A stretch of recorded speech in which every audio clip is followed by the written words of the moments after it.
আলহামদুলিল্লাহ, মহান রব্বুল আলামিনের দরবারে লক্ষ কোটি শুকুর, যিনি আমাদেরকে শত ব্যস্ততার মধ্যেও বিভিন্ন কাজ থেকে ফারাক হয়ে আল্লাহ তাআলার কোরআনের জন্য কিছু সময়, আমাদের জীবনের মূল্যবান সময় কোরআনুল কারীমের এই মজলিসে ব্যয় করার মতো আসার এবং বসার তৌফিক দান করছেন। এজন্য শুকরিয়া আদায় করছি আলহামদুলিল্লাহ। মানুষের মূল্যায়ন হয় তার হায়াতের মূল্যায়নের উপর। আল্লাহর কাছে মানুষের দাম তার হায়াতের দাম অনুপাতে, অর্থাৎ আমি এবং আপনি আমার হায়াতকে যত বেশি মূল্যায়ন করব, আল্লাহ তাআলার নিকট আপনি এবং আমি তত বেশি মূল্যায়ন পাব। আপনার আমার হায়াতের যে সময়টা, আমাদের এটাই হলো আমাদের মূল জীবন। জীবন মানেই হলো আমাদের হায়াতের সময়। এই সময় নাই মানে আমার জীবন নাই। এই যে বডি আমরা দেখতেছি, আসলে এটা কিন্তু আমাদের কি না, এই বডির কিন্তু আসলে আমরা না। এটা আমাদের একটা বাহনের মতো, গাড়ির মতো, তাই না? এটা খাঁচার মতো, এটা পড়ে থাকবে। এটা এখন চেয়ারে আছে, এটা যে কোনো সময় খাটের উপরে চলে যেতে পারে। তা আমার যে অস্তিত্ব, আমি বলতে যেটা বুঝি, সেটা হলো আমাদের ভিতরে যে রূহ আছে, সেই রূহ। আর এই রূহ, এটা সুনির্দিষ্ট সময় দিয়ে আল্লাহ আমাদের এই দেহের ভিতরে কি করছেন, রাখছেন। এই সময় যখনই শেষ হয়ে যাবে, পৃথিবীর কোনো কিছুই ওই রুহুকে আর আটকে রাখতে পারবে না। পৃথিবীতে এমন কোনো মেডিসিন নাই, এমন কোনো কিছু নাই যে ওইটাকে আটকে রাখতে পারবে। এজন্য সে তার সুনির্দিষ্ট সময়ের প্রতি সবচেয়ে বেশি কি আছে, সচেতন আছে। সময় শেষ, তার গন্তব্যের দিকে সে কী করবে, ছুটে চলবে। যেই সময়টার সাথে আমার দেহের সাথে তার সম্পর্ক আছে, এই সময়টা আমি যদি মেহনত করে মূল্যবান বানাইতে পারি, তাহলে ইনশাআল্লাহ আমাদের প্রত্যেকের জীবন আখিরাতের অনন্ত সীমকালের জীবন কি হবে, দামি, মূল্যবান হবে। এই জন্য আল্লাহ এক সূরার নাম রাখছে আসর। আসর মানে হলো সময়। আল্লাহ আসরের কসম করছে, সময়ের কসম করছে বলে বলছে পৃথিবীর সব মানুষ ক্ষতির মধ্যে আছে। দুইটা গুণের কথা পরবর্তীতে বলছে, মোট 4টা গুণ। যারা ঈমান, নেক আমল এবং সৎ কাজের আদেশ, অসৎ কাজের নিষেধ। তো এই যে কোরআনের মজলিসের মধ্যে 4টা জিনিস আছে, সুবহানাল্লাহ বলেন। 4টা জিনিস আছে। এই কোরআনের মাধ্যমে আমরা আমাদের ঈমানের দীক্ষা গ্রহণ করতে পারি এবং নেক আমলের শিক্ষা আমরা সেখান থেকে নিতে পারি। আর এই কোরআনের দাওয়াতি, এটা হলো সৎ কাজের সর্বোত্তম আদেশ মানুষকে। সেই সৎ কাজের আদেশের মজলিসে আমরা আছি। আর কোরআনের কারিমের মধ্যে আল্লাহ তাআলা কি কি অসৎ কাজ থেকে মানুষকে বিরত থাকতে হবে সেই বিষয়েও নির্দেশনা দিয়েছেন। এই জন্য আমরা যদি কোরআনের হালকার মধ্যে থাকি, কোরআনের মজলিসের মধ্যে থাকি, তাহলে মানুষের সফল হওয়ার যেই মাধ্যম, যেই 4টা গুণাগুণ, এর মাধ্যমে মানুষ তার জীবনকে সফল করতে পারে, সেই 4টা গুণ একই সাথে এই কোরআনের মজলিসের মধ্যে পাওয়া যায়। সুবহানাল্লাহ। এই জন্য এটা খুব দামি মজলিস। যদি এখানে মানুষ আমরা কম, দুনিয়ার লাইনে আমাদের পোস্ট পজিশন তেমন কিছু নাই, কিন্তু ইনশাআল্লাহ আল্লাহর কাছে এই মজলিসের গুরুত্ব আছে না নাই? সবচেয়ে বেশি গুরুত্বপূর্ণ মজলিস আল্লাহ তাআলার কাছে এই কোরআনের মজলিস। আল্লাহ আমাদের বোঝার তৌফিক দান করুক। তা আমাদের ধারাবাহিক আলোচনা চলছিল সূরা কাহাফ থেকে। সূরা কাহাফের 83 নম্বর আয়াত থেকে আমি আপনাদের খেদমতে তেলাওয়াত করছি আজকে। 83 নম্বর আয়াত সূরা কাহাফের। আল্লাহ বলেন যে, হে নবী, আপনার কাছে লোকেরা প্রশ্ন করবে, জিজ্ঞাসা করবে আন জিলকারনাইন, বাদশাহ শাহ সেকেন্দার জুলকারনাইন সম্পর্কে। তাদের 3টা প্রশ্ন ছিল, তাই না? তার মধ্যে একটা অন্যতম প্রশ্ন ছিল কাফেরদের পক্ষ থেকে রাসূলুল্লাহ সাল্লাল্লাহু আলাইহি সাল্লামকে, যে আপনি যদি রসুল হন তাহলে আপনি বলেন ওই ব্যক্তি সম্পর্কে যিনি গোটা দুনিয়ার পূর্ব থেকে পশ্চিম, উত্তর থেকে দক্ষিণ পুরাটাই শাসন করেছে। সুবহানাল্লাহ। তার ঘটনা কি সেটা বলেন, সেই ব্যক্তি সম্পর্কে আমাদেরকে জানান। তা আল্লাহ বলেন, তারা যখন আপনাকে প্রশ্ন করবে আপনি কি বলবেন? আল্লাহ জবাব শিখিয়ে দেন। সুবহানাল্লাহ বলেন, কুল সাআতলু আলাইকুম মিনহু যিকরা। আল্লাহ বলেন, নবী আপনি ওদেরকে জানায়া দেন যে অতি অল্প সময়ের মধ্যে আমি তোমাদেরকে সেই সম্পর্কে বিস্তারিত বলছি। সুবহানাল্লাহ। প্রশ্ন করার পর আপনি তাদেরকে বলবেন, আমি তোমাদেরকে অতি অল্প সময়ের ভিতরে কি করছি, বিস্তারিত বলছি। শোনো, ইন্না মাক্কান্না লাহু ফিল আরদ ওয়া আতাইনাহু মিন কুল্লি শাইইন সাবাবা। আল্লাহ বলেন, নিশ্চয়ই তিনি এমন একজন ব্যক্তি ছিলেন, আমি তাকে জমিনের মধ্যে অনেক বড় ক্ষমতাধর ব্যক্তি হিসাবে প্রতিষ্ঠিত করেছিলাম। সুবহানাল্লাহ। আমি জমিনে তাকে ক্ষমতা দিয়ে কি করছিলাম? প্রতিষ্ঠিত, অনেক বড় ক্ষমতা দিয়ে। ওয়া আতাইনাহু মিন কুল্লি শাইইন সাবাবা, একজন মানুষ রাষ্ট্র পরিচালনার জন্য যাহা কিছু দরকার আমি আল্লাহ স্বয়ং কুদরতিভাবে সব জিনিসগুলো তার জন্য প্রস্তুত করে দিয়েছিলাম। একটা রাষ্ট্র চালানোর জন্য যা যা দরকার সব কিছু আমি তাকে কুদরতিভাবে কি করছি? ক্ষমতা আমি প্রয়োগ করার জন্য যা কিছু দরকার তা আমি দিয়েছি তাকে। হাত্তা ইযা বালাগা মাগরিবাশ শামসি ওয়াজাদাহা তাগরুবু ফি আইনিন হামিআতুন ওয়া ওয়াজাদা ইনদাহা কওমা। ওই ব্যক্তির নাম হলো শাহ সেকেন্দার জুলকারনাইন। কোরআন শুধু বলছে করনাইন, জুলকারনাইন এটা বলছে। এই জুলকারনাইন, করনুন শব্দের অর্থ হলো শিং। এই যে শিং ওঠে না গরুর মাথায়, মহিষের মাথায়, হ্যাঁ, এই করনুন শব্দের অর্থ হলো কি? শিং। তো জুলকারনাইন শব্দের অর্থ হলো দুই শিংওয়ালা বাদশা, দুই শিংওয়ালা বাদশা। এখন কোরআন তাকে দুই শিংওয়ালা বাদশা কেন বলল? এইটার সুনির্দিষ্ট কোনো সন্ধান, তথ্য কোরআন আমাদেরকে দেয় নাই, শুধু এটা বলছে। এখন যারা বিজ্ঞ মুফাসসিরিন কিরাম তারা তার জীবনের সাথে মিলা এক একজন এক এক ধরনের ব্যাখ্যা প্রদান করেছে। কেউ কেউ বলেছেন, ইবনে আব্বাস রাদিয়াল্লাহু তাআলা বিশেষ করে তিনি বলেছেন যে দুই শিং বলতে পৃথিবীর দুই প্রান্ত বোঝানো হয়েছে। সুবহানাল্লাহ বলেন। দুই শিং মানে কি? পৃথিবীর দুই প্রান্ত। অর্থাৎ সে পৃথিবীর মাঝখানে থাকলেও এই প্রান্ত তার হুকুম চলে, পৃথিবীর ওই শেষ মাথা পর্যন্ত তার হুকুম চলে। পৃথিবীর দোনো প্রান্ত একই সাথে তিনি শাসন করছে, এই জন্য দুই শিংওয়ালা বলা হয়েছে। দোনো প্রান্তে তিনি কি করছেন? শাসন কার্য পরিচালনা করছেন। এবং তিনি যে সফর করতেন, কিভাবে সফর করতেন আল্লাহ এখানে বলেন, হাত্তা ইযা বালাগা মাগরিবাশ শামসি, তিনি সফর করতে করতে করতে করতে হঠাৎ করে এক সময় সূর্য অস্তমিত হওয়ার যে এলাকা, পশ্চিম এলাকা পৃথিবীর, সেই পশ্চিম প্রান্তের মধ্যে তিনি পৌঁছে গেলেন। ফাতবা সাবাবা, আল্লাহ বলেন আমি তাকে যে সাবাব দান করছিলাম সেগুলো সে কী করছে? ব্যবহার করছে। সেই সাবাব ব্যবহার করে হঠাৎ করে তিনি চলে গেলেন মাগরিবাশ শামস, সূর্য ডোবার যে স্থান সেই স্থানে। অর্থাৎ যেইখানে সূর্য ডোবে, ডোবে মানে সূর্য তার ডোবে না, অর্থাৎ যে পৃথিবীর যেই শেষ প্রান্ত, আমরা বলি না জাপান হলো সূর্যোদয়ের দেশ, আমরা বলি না এরকম।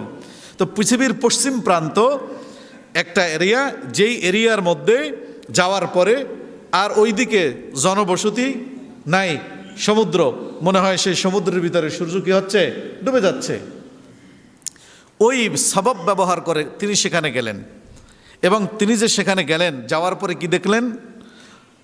ওয়াজাদাহা তাগরুবু ফি আইনিন হামিআতু ওয়া ওয়াজাদা ইনদাহা কওমা, গিয়ে দেখলেন সূর্য যে সমুদ্রের মধ্যে ডুবে যাচ্ছে, সেই সমুদ্রের পানিগুলো হলো কালো কুসকুসে পানি, কাদার রঙের পানি, কাদা মিশ্রিত পানি।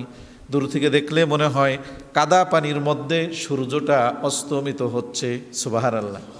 কাদা পানির ভিতরে সূর্য ডুবে যাচ্ছে এরকম মনে হয়। অর্থাৎ ওই সূর্যের ওই যে সমুদ্র, সেই সমুদ্রের পানি ছিল কি? কালো রঙের। সমুদ্রের মধ্যে বিভিন্ন রঙের পানি আছে, নীল আছে, লাল রক্তের বর্ণ আছে, আবার কি আছে? কালো আছে, স্বাভাবিক আছে, স্বচ্ছ আছে, গোলা আছে। তো সমুদ্রের এরিয়ার মধ্যে এক এক রঙের এক এক কালারের পানি যে এক এক দিকে ছোটে, পাশাপাশি অন্য কালারের পানিও চলে, কিন্তু দুই পানি একসাথে কি হয় না, মিলে না। এটা কার হুকুমে? মারাজাল বাহরাইনি ইয়ালতাকিয়ান বাইনাহুমা বারযাখুল লা ইয়াবগিয়ান ফাবিআই আলাই রাব্বিকুমা তুকাযযিবান। দুই সমুদ্রকে আমি পাশাপাশি প্রবাহিত করি, এক সমুদ্রের পানি ঘোলাটে, আর এক সমুদ্রের পানি স্বচ্ছ, দুইটা পানি একসাথে মিলে না। এইটা যিনি করেন তিনি হলেন একমাত্র আল্লাহ। এই ক্ষমতা কার আছে? আপনি আমি পারবো এটা? আচ্ছা, সম্ভব না। এই জন্য দেখেন, কোরআন যখন নাজেল হয়েছে, কোরআন 1400 বছর আগে, এই যে সমুদ্রের যে তথ্য কোরআন দিছে, এটা নিয়ে বিজ্ঞান গবেষণা করছে, গবেষণা করতে করতে এরপরে গভীর সমুদ্রের মধ্যে গিয়া তারা এই তথ্যগুলো বাস্তব পাইছে। আমাদের নবী মোহাম্মদ রাসূলুল্লাহ সাল্লাল্লাহু আলাইহি ওয়াসাল্লাম ওই সময় তো এরকম মহাসমুদ্রের ভিতরে কি করেন নাই, সফর করেন নাই, যাওয়ার মতো যানবাহন ওরকম ছিল না। তাহলে এর দ্বারাও বোঝা যায় যে কোরআন এটা কোনো মানুষের মন গড়া বানানো নয়, এটা স্বয়ং আল্লাহর নাজেলকৃত। সুবহানাল্লাহ। এটা একটা প্রমাণ। কারণ ওই সময় তো বিজ্ঞানের এই উন্নত যানবাহন ছিল না, যেই যানবাহন দিয়া সেই কেপটাউনের 300 মাইল দূরে এই আয়াতের বাস্তব নমুনা আধুনিক সমুদ্র বিজ্ঞানীরা সেখানে খুঁজে বের করছে যে সেখানে কয়েক রঙের পানি পাশাপাশি চলতেছে, কিন্তু কোনো কালারের পানি কোনো পানির সাথে কি হয় না, মিশে না, আপন আপন গতিতে চলে, মিশে না। 2 হাত দিয়ে আপনি মিলাই দিলেও মিশে না। সুবহানাল্লাহ। এই বাস্তবতা। তো আল্লাহ বলেন তিনি সেই কাদামাটির মধ্যে দেখলেন সূর্য কি হয়, ডুবে যাচ্ছে। ওয়াজাদা ইনদাহা কওমা, এবং ওই সমুদ্রের পাড়ে তিনি একটা জাতিকে দেখলেন, কিছু মানুষকে দেখলেন। সেই মানুষগুলো সেখানে বসবাস করে, সেই মানুষগুলো আল্লাহর বিধানকে মানে না, আল্লাহকে চিনে না, আল্লাহর একাত্মবাদ সম্পর্কে জানে না। তারা হলো কাফের, অবিশ্বাসী, এবং তারা অনেক খারাপ আচরণ করে। তারা একে অপরের সাথে মারামারি, কাটাকাটি, হানাহানির মধ্যে লিপ্ত হয়। কুল্লা ইয়া যাল করনাইন ইম্মা আন তুআযিবা ওয়া ইম্মা আন তাত্তাখিযা ফীহিম হুসনা। আল্লাহ বলেন আমি যুলকারনাইনকে বললাম, যুলকারনাইন তুমি যদি চাও এই মানুষগুলোকে তুমি এখানেই হত্যা করে দিতে পারো, মেরে ফেলতে পারো, আবার তুমি যদি চাও তাদের সাথে উত্তম আচরণও করতে পারো। দেখো উত্তম আচরণের মাধ্যমে তারা আমি আল্লাহর আনুগত্যের মধ্যে ফিরে আসে কিনা। দোনোটা তোমাকে কি দিলাম, ক্ষমতা দিলাম, তুমি কোনটা করতে পারো। মুফাসসিরিন কেরাম বলেন দোনোটা আল্লাহ ক্ষমতা দিয়া এই যুলকারনাইন বাদশাকে পরীক্ষা করেছে, যে হাতে তলোয়ার দিছি, গুলি দিছি, মারারও ক্ষমতা দিছি, এখন সে কি মারতে বেশি আগ্রহী নাকি দাওয়াত দিয়ে ওই মানুষগুলোকে ফিরায় আনতে বেশি আগ্রহী। সুবহানাল্লাহ। এবং এই অপশনটা দ্বিতীয়বার দেওয়ার দ্বারা মুফাসসিরিন কেরাম বলেন আল্লাহর নিকট এই দ্বিতীয় অপশনটাই উত্তম, যে আগেই ডাইরেক্ট নামাইরা আগে তাদেরকে দাওয়াত দাও, তাদেরকে বুঝাও, এইটাই হলো আল্লাহর পক্ষ থেকে ইশারা। তো শাহ সেকেন্দার যুলকারনাইন তিনি বললেন যে না আল্লাহ, আমি এই মানুষগুলোকে কি করব না, মারব না। আচ্ছা, ফাতবা সাবাবার ব্যাখ্যায় উনি কিভাবে গেলেন, সেখানে কি মাধ্যম ব্যবহার করলেন। কোনো কোনো মুফাসসিরিন কেরাম বলেন যে আল্লাহ ওনাকে একটা ঘোড়া দান করছিলেন। কি দান করছিলেন? একটা জান্নাতি ঘোড়ার সিফাতওয়ালা ঘোড়া আল্লাহ ওনাকে দান করছিলেন। সে জান্নাতি ঘোড়ার সিফাত কি? রাসূলুল্লাহ সাল্লাল্লাহু আলাইহি ওয়াসাল্লাম বলেন ফাইদা হুমিলতা আলাইহি, তুমি যখন সেই জান্নাতি ঘোড়ার উপরে উঠবা, ফাতারা হাইসু বিকা শিতা, সে তোমাকে ওই জায়গা পৌঁছে দেবে যেই জায়গাটার কথা তোমার দিলে দিলে ভাববা, দিলে ভাবার সাথে সাথে সে তোমাকে কয়েক মুহূর্তে সেই জায়গা পৌঁছে দেবে। তো শাহ সেকান্দার যুলকারনাইনকে যে আল্লাহ পৃথিবীতে গোটা দুনিয়া শাসন করার ক্ষমতা দিলেন, ওই জামানায়, যেই জামানায় কম্পিউটার আবিষ্কার হয় নাই, যেই জামানায় জুম মিটিং করা যাইতো না, স্যাটেলাইট ছিল না, তাহলে এখন আপনি যদি পৃথিবীর এই প্রান্তে থাকেন আর কোনো খোঁজখবর রাখতে না পারেন, তো ওই দেশে যে আর একজনের বাদশাহ এসে দখল করবে তার কোনো খবর থাকবে আপনার কাছে? এই জন্য কি হবে, সে যাতে চাইলেই 2-1 ঘন্টার ভিতরে সে তার পুরা শাসনের এলাকাকে কি করতে পারে, নজরদারিতে আনতে পারে, এরকম একটা পাওয়ার আর ক্ষমতা আল্লাহ তাকে দান করছে। মুফাসসিরিন কেরাম বলেন এটা জান্নাতি সিফাত বিশিষ্ট একটা কি ঘোড়া, সেই ঘোড়ার উপরে উঠে বলতো যে চলো আমাকে নিয়ে পৃথিবীর পূর্ব প্রান্তে, এই ঘোড়া তাকে কয়েক মুহূর্তের ভিতরে নিয়ে পৌঁছে দিত। সুবহানাল্লাহ। এইভাবে তিনি পৃথিবীর ওই পশ্চিম প্রান্তে যাওয়ার পরে আল্লাহ তাকে বললেন তুমি এই মানুষগুলোকে কি করতে পারো, শাস্তি দিতে চাইলেও পারো, দাওয়াত দিতে চাইলেও পারো। ক্বালা আম্মা মান যালামা ফাসাউফা নুআযযিবুহু সুম্মা ইউরাদ্দু ইলা রাব্বিহি ফায়ুআযযিবুহু আযাবান নুকরা। তিনি বললেন আল্লাহ আমি ডাইরেক্ট এদেরকে মারবো না, প্রত্যেকটা মানুষকে আমি তোমার একাত্মবাদের দাওয়াত দিব, দ্বীনের দাওয়াত দিব, তোমার ইবাদতের দিকে আহ্বান করব। যারা যারা ফিরে আসবে তারা প্রত্যেককে আমার পক্ষ থেকে সব ধরনের সুযোগ সুবিধা দেওয়া হবে। আর যারা তোমার ইবাদতের প্রতি ফিরে আসবে না, একাত্মবাদের প্রতি ফিরে আসবে না, আমি অবশ্যই নুআযযিবুহু, আমি তাদেরকে শাস্তির আওতায় নিয়ে আসব। আমি শাস্তির আওতায় নিয়ে আসব। এই যে শাস্তির আওতায় বাদশা নিয়ে আসবেন আল্লাহর ইবাদত না করলে, উনি এটা পারেন কিনা, আইনগত বৈধতা আছে কিনা, এটা আছে, বৈধতা কি আছে। যেমন আমাদের এই রাষ্ট্রে যারা বসবাস করে কোনো একজন নাগরিক যদি রাষ্ট্রের সংবিধানের আনুগত্য না করে, তাহলে রাষ্ট্র তাকে শাস্তি দেওয়ার বৈধতা রাখে কি রাখে না? আপনি কি বলতে পারবেন যে আমার ব্যক্তি স্বাধীনতা হরণ করছে? না, ব্যক্তি স্বাধীনতার একটা লিমিট, একটা রেড চিহ্ন দিয়ে দিছে রাষ্ট্র যে এই পর্যন্ত তোমার ব্যক্তি স্বাধীনতা। কিন্তু এই বিষয়গুলোর ভিতরে তোমাকে কী করতে হবে? রাষ্ট্রের হুকুম মানতে হবে। তাহলে রাষ্ট্র আমাদেরকে যতটুকু সুযোগ সুবিধা দেয়, সেই সুযোগ সুবিধাটা পাওয়ার জন্য যদি আমার রাষ্ট্রের আনুগত্য করা লাগে এবং সেই আনুগত্য থেকে মুখ ফিরিয়ে নিলে যদি রাষ্ট্র আমাকে ফাঁসি পর্যন্ত দিতে পারে, এটা যদি রাষ্ট্রের জন্য বৈধ হয়, তাহলে রাষ্ট্রের যেই সুযোগ সুবিধা আপনি আমি ভোগ করি, আল্লাহর সুযোগ সুবিধা তার চেয়ে একটু কম ভোগ করি তো নাকি বেশি?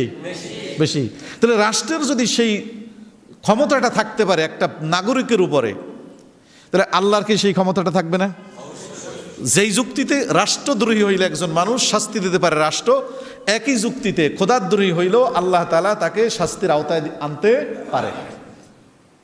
আর ওই সময় তো এটা রাষ্ট্রেরও নিয়ম, কারণ শাহ সেকেন্দার জুলকারনাইন যেখানে রাষ্ট্রপ্রধান হবেন, সেখানে তো তিনি খোদাদ্রোহীদের জন্য তার সংবিধানে কোনো কি থাকবে না? থাকবে সুযোগ? থাকবে না। অতএব এই সমস্ত আয়াতগুলো যারা বুঝে না, নাস্তিক বিশেষ করে, তারা বলবে এই যে দেখো ব্যক্তি স্বাধীনতাকে কি করা হয়েছে? খর্ব করা হয়েছে। আল্লাহর ইবাদত না করলে তাকে তারা মারার কথা বলছে, এটা বলবে তারা, তাই না? আচ্ছা, তাহলে আমাদের এই শরীয়তে মুহাম্মাদিয়ার মধ্যে যদি কেউ আল্লাহর ইবাদত করতে না চায় আর ওই দেশে যদি ইসলামী হুকুমত থাকে, তখন তাকে সেই স্বাধীনতা দেওয়া হয়েছে কিছু সুনির্দিষ্ট শর্ত হলো সে ইসলামের বিরুদ্ধে কোনো বিষোদ্গার করতে পারবে না, ইসলামী রাষ্ট্র ব্যবস্থার বিরুদ্ধে কোনো ধরনের ষড়যন্ত্র করতে পারবে না। সে সুনির্দিষ্ট এরিয়ার ভিতরে তার বসতি যেখানে যেই সমাজে সেখানে বৈশাখ সে তার ব্যক্তিগত ধর্ম পালন করতে পারবে এবং সে রাষ্ট্রকে যদি সুনির্দিষ্ট পরিমাণে তার যেটা নির্ধারিত ট্যাক্স ভ্যাট এগুলো পরিশোধ করে, তাহলে রাষ্ট্র তার ওই এরিয়ার মধ্যে তাকে জানমাল এবং তার ইবাদত বন্দিগির পূজা আশ্রা যা করবে এটা নিরাপত্তা দেওয়ার জন্য ব্যবস্থা রাখা হয়েছে, এটা দেওয়া হয়েছে, এজন্য কোনো অসুবিধা নাই।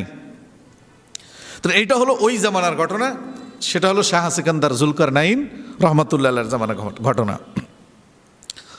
এরপরে ওয়া আম্মা মান আমানা ওয়া আমিলা সালিহা সুম্মা ইউরাদ্দু ইলা রাব্বিহি ফায়ুআযযিবুহু আযাবান নুকরা, আমি তাকে দুনিয়ায় শাস্তি দিব, সামান্য শাস্তি, কিন্তু এই মানুষটা যেহেতু খোদাদ্রোহী, তার দুনিয়ার শাস্তিটাই শেষ শাস্তি হবে না, তারপরে সে ফিরে যাবে ইলা রাব্বিহি, তার রবের কাছে, ফায়ুআযযিবুহু আযাবান নুকরা, রবের কাছে যাওয়ার পরে সেই লোকটা তার আসল শাস্তি আস্বাদন করবে, ভোগ করবে সেখানে। তাহলে দুনিয়ায় যে শাস্তি, এটা ন্যায়সঙ্গতভাবে হোক অন্যায়ভাবে হোক, এটা মানুষের চূড়ান্ত কিনা শাস্তি না। আরও একটা ধাপ আমাদের জীবনের চূড়ান্ত ফয়সালার ধাপ আছে না নাই? আছে। সেই ধাপটা অতিক্রম করা প্রত্যেকটা মানুষের জন্য খুবই বাধ্যতামূলক, ফরজ না বাধ্যতামূলক। ওই ধাপ পার করতেই হবে, হিসাব নিকাশের সেই ধাপ, ভালো অথবা খারাপ যে কোনো একটা ফয়সালা তার জীবনে আসবে এবং ওইটাই হলো চূড়ান্ত ফয়সালা। ওয়া আম্মা মান আমানা ওয়া আমিলা সালিহা ফালাহু জাযাআনিল হুসনা ওয়া আম্মা মান আমানা, আর নিশ্চয়ই যারা ঈমান আনয়ন করবে, ওয়া আমিলা সালিহা, এবং যারা নিজের আমলটাকে সুন্দর করবে, নেক আমল দিয়ে সুসজ্জিত করবে, ফালাহু জাযাআনিল হুসনা, নিশ্চয়ই তার জন্য উত্তম কাজের 100 প্রতিদান আল্লাহর কাছে রয়েছে, শতভাগ প্রতিদান আল্লাহর কাছে রয়েছে, উত্তম কাজের প্রতিদান। ওয়াসানাকুলু লাহু মিন আমরিনা ইউসরা, আর যারা ঈমান আনয়ন করবে, নেক আমল করবে, সম্পাদন করবে, আমি শাহ সেকেন্দার জুলকারনাইন অবশ্যই তাদের সাথে উত্তম আচরণ করব, নরম কথা বলবো, মুলাম কথা বলবো। সুবহানাল্লাহ। যারা ঈমান আনবে, নেক আমল করবে, তারা আমার ভাই। ইন্নামাল মুমিনুনা ইখওয়াতুন, এই ভাইদের সাথে আমি ভ্রাতৃত্বপূর্ণ কি করব? আচরণ করব, তাদের সাথে আমি কোনো ধরনের খারাপ বিহেভ করব না। সুম্মা আতবা সাবাবা, আল্লাহ তাআলা বলেন সেই পশ্চিম দিক থেকে তিনি আবার রওনা করে হাত্তা ইযা বালাগা মাতলিয়া শামসি, তিনি আবার সেই ঘোড়ায় আরোহণ করলেন, সেই সাবাব গ্রহণ করলেন, মাধ্যম গ্রহণ করে আবার পশ্চিম দিক থেকে ডাইরেক্ট পূর্ব দিকে রওনা করলেন। যেতে যেতে যেতে যেতে হাত্তা ইদা বালাগা মাতলিয়া শামস, যেখানে সূর্য উদিত হয়, তুলু হয়। মাতলুন মানে তুলু থেকে, তুলুন থেকে, অর্থাৎ সূর্য উদিত হওয়ার জায়গা, উদিত হওয়ার যে জায়গা, অর্থাৎ পৃথিবীর পূর্ব প্রান্ত। এখন পৃথিবীর পূর্ব প্রান্ত কোনটা? জাপান? এটার কোন একটা শহর আছে না, নরওয়ে নাকি? হ্যাঁ, নরওয়ে পশ্চিমে। এটার নাম কি তাহলে? জাপানের যেখানের দিকে সূর্য, মানে যেই শহরের পরে আর শহর নাই, সমুদ্র, সূর্য উঠছে সেটা দেখে, ওই শহরের নাম কি? যাও করে কি, আপনারা এটা বলে যাই না নিয়ান। তাহলে ওই শহরে উনি পুষলেন। অথবা ওই জামানায় পৃথিবীর যে ভূখণ্ড, সেই ভূখণ্ড কিন্তু, পৃথিবীর ভূখণ্ড কিন্তু সেই 1000 বছর ধরে একই সীমানার ভিতরে থাকে নাই, সেটা আপনাদের জানার কথা। পৃথিবীর সীমান্ত বাড়তেছে, কোনো দিক দিয়ে বাড়ে, কোনো দিক দিয়ে কমে। আর মহাবিশ্ব প্রতিনিয়ত কোনো কুল কেনারা এখনো পর্যন্ত খুঁজে পায় নাই, আর কিয়ামত পর্যন্ত তার পক্ষে পাওয়া সম্ভবও নয়। তো যা হোক, সেই সময় কার ভূখণ্ডের শেষ প্রান্ত পর্যন্ত তিনি কি করলেন? পুষলেন। হাত্তা ইদা বালাগা মাতলিয়া শামসি ওয়াজাদাহা তাতলু আলা কওমিন লাম নাজআল লাহুম মিন দুনিহা সিতরা কাযালিকা ওয়া ক্বাদ আহাতনা বিমা লাদাইহি খুবরা সুম্মা আতবা সাবাবা। আল্লাহ বলেন, সেখানে যাওয়ার পরে